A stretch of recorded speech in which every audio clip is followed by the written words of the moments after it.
Well, it doesn't take an expert to figure out that this is not what a river is supposed to look like. No, it's not. And cleanup is still underway 4 days after hundreds of gallons of oil spilled into the Grand River in Paynesville. And while we're being told that it's not toxic, that doesn't mean it's not having an impact. News 5's Nadine Abusada live for us tonight alongside the Grand River.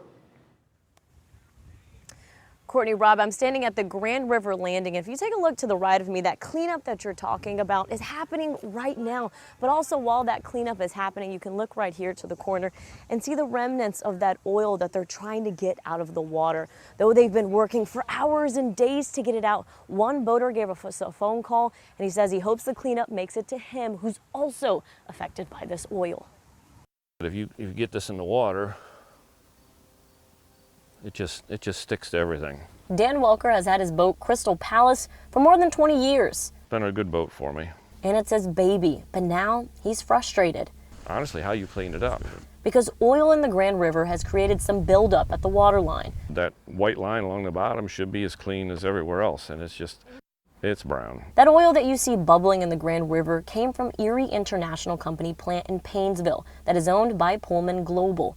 Bob Foster tells News 5 the leak happened during the deconstruction of a catch basin on Saturday. That line had a breach. Foster says the leak lasted about 15 minutes, with the Ohio EPA reporting 400 to 500 gallons of oil flowing into the storm drain, which led to the Grand River, and 1,000 to 2,000 gallons pouring onto the ground.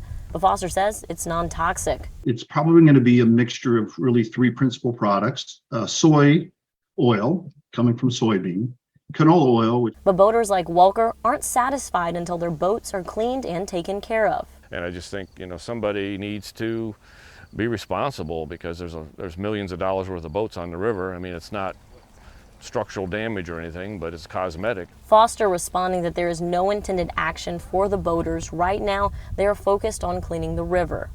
Because it doesn't exactly adhere to boats very well. I mean, it's going to be slick, slippery kind of material, but whatever a person gets on it, they will just wipe it off with a cloth or a rag of some sort. Somebody looking to be compensated for this would certainly raise an eyebrow. While Welker hopes that will change. They commit to something in the fall, because obviously we're in a cold weather environment.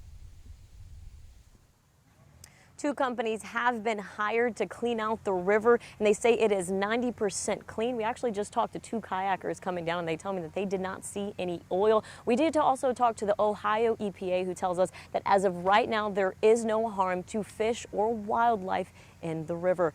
Reporting live from Grand River, Nadine Abusada, News 5.